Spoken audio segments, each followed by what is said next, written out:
বাচ্চা পেটে রেখে তেঁতুল খাওয়া সত্যিই বিপজ্জনক কিনা গর্ভবতী মায়েরা আজ সেই গোপন সত্য একেবারে ভালোভাবে জানুন। কারো কথা শুনে তেঁতুল পুরোপুরি বাদ দিয়েছেন?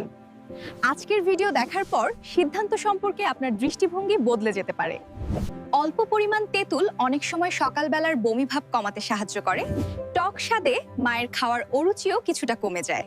প্রতিদিন খাবারের সঙ্গে বেশি তেঁতুল খেলে শরীরের অম্লতা বেড়ে যেতে পারে, ফলে দীর্ঘমেয়াদে দাঁত আর এনামেলে সমস্যা বাড়ে।